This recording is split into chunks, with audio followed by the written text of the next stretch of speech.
Esta ideia surgiu pela enorme necessidade que Portugal tem de valorizar a sua produção de cereais. Como sabe, nós somos altamente deficitários na produção de cereais e era necessário estimular os produtores para continuarmos a produzir, e era o passo inevitável de juntarmos a uma grande superfície que conseguisse connosco valorizar a nossa produção e assim aumentarmos a produção de cereais. E o continente aqui foi fundamental neste processo porque desde a primeira hora acreditou neste projeto.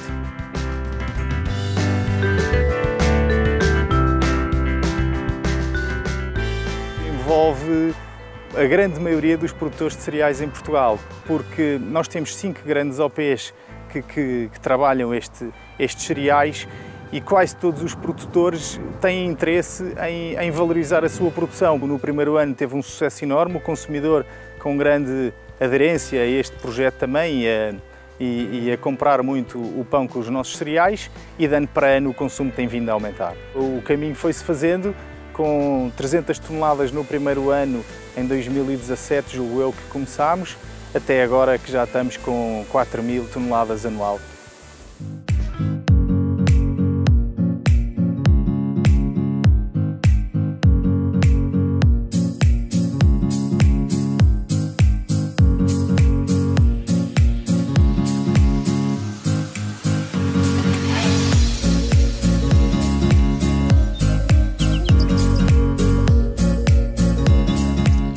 Este projeto é uma iniciativa do Clube de Produtores Continente, em parceria com a ANPOC, que é a Associação Nacional de Produtores de Oleaginosas e Proteaginosas, e com o CIBIO, que visa valorizar o trigo, a produção do trigo, porque é uma cultura que neste momento tem muito pouca expressão no Alentejo. Estamos interessados em compreender qual é que é o valor em termos de biodiversidade das searas de trigo e também estudar melhor quais é que são os tipos de gestão associados ao trigo que possam também melhorar e atribuir-lhes mais interesse ainda em termos de biodiversidade.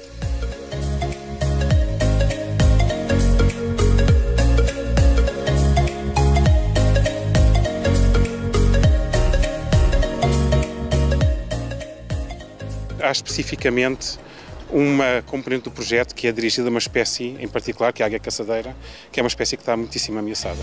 Aceitámos este desafio de proteger mais uma vez esta espécie de um ato que é a normal prática agrícola, mas que acarreta alguma logística, porque de cima das ceifeiras nem sempre os proprietários ou os agricultores conseguem detectar os ninhos. O que nós fizemos foi ver os dados históricos de ocorrências da espécie. Fui ver os sítios onde sabia que existiam, onde várias pessoas, observadores de aves, fotógrafos, mesmo pessoas que trabalham em conservação, tinham visto essas espécies. Eu fui fazer prospeção a essas áreas e depois localizei os núcleos que tinham uma maior ocorrência, maior número de casais.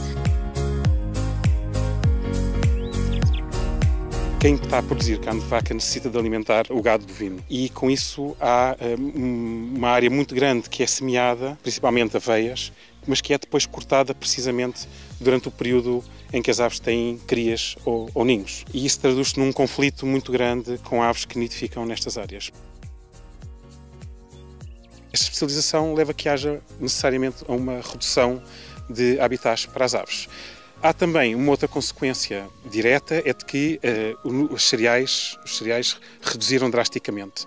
Então, ao longo destes últimos 20 anos, enquanto que nos anos 80 a paisagem era dominada pelo cultivo extensivo de cereais, neste momento foi substituída, há mesmo uma substituição pelas pastagens permanentes. E há uma perda enorme do ponto de vista da biodiversidade.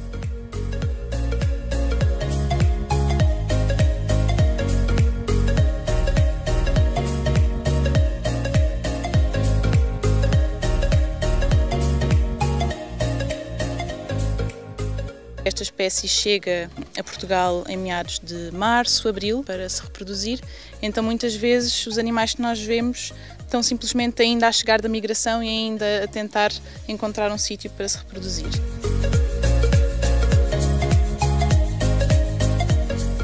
Aqui entre a ZPE do Val do Guadiana e a ZPE de Castro Verde, nós já identificámos 15 ninhos, dos quais 8 já colocámos proteção. Não sendo uma ave de rapina que nidifique em árvores, nidifica no chão, no meio de uma seara, não é de todo fácil de localizar o ninho, porque a seara não tem pontos de referência. Passar muito tempo no campo, a observar o comportamento, a ver quando um comportamento-chave acontecia. E qual é que é esse comportamento? O macho vai caçar, quando apanha uma presa, traz a presa à fêmea e em pleno voo passa a presa à fêmea. A fêmea, assim que tem a presa, vai levá-la ao ninho. E se virmos esse comportamento a ser repetido várias vezes no mesmo local, aí sim podemos inferir que, ok, há ali um ninho.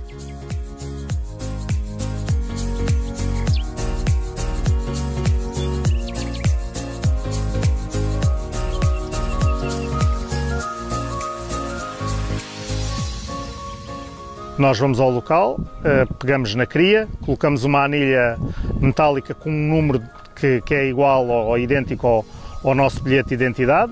Portanto, cada uma tem um número e é um número para toda a vida, que a identifica no local da marcação ou onde nasceu com um código específico, e depois tem uma anilha de plástico em PVC com um código alfanumérico que está associado a este número de bilhete de identidade. Marcamos o ninho com pontos GPS, com uma referência que dê para ver ao longe, para depois, quando ocorrer a ceifa, podemos aplicar as tais proteções físicas à volta do ninho para não haver predação e para não serem também destruídos. Alguns já tinham crias capazes de voar, crias independentes, em que nós localizámos o ninho, mas as crias já estavam prontas para seguir o seu curso, e outras ainda não colocámos porque os agricultores ainda não ceifaram a parcela.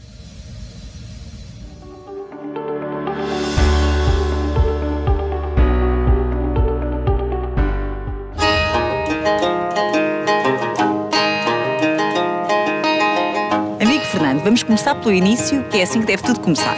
É uma cultura que vai para a terra, como nós estamos a fazer hoje, não é? A partir do dia 14, 15 de novembro, e são semeadas até finais de dezembro. Este clima que nós temos, nós temos que aproveitar com as coisas boas.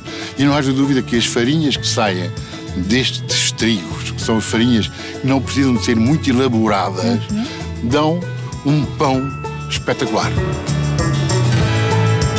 Depois de escolhidos ceifados, entra o processo da moagem. O cereal é ceifado, vai para os silos e depois de um período de dormência são transportados para as moagens em caminhão e é na moagem que se transforma este triguinho que está aqui em farinha. E no que diz respeito ao pão de mistura, também é na moagem que se fazem, eles juntam-se tudo? É que nós não temos hipótese de misturar aqui no campo um trigo com centeio, era ótimo. Portanto, as misturas são feitas já na moagem, de trigo, por exemplo, com centeio.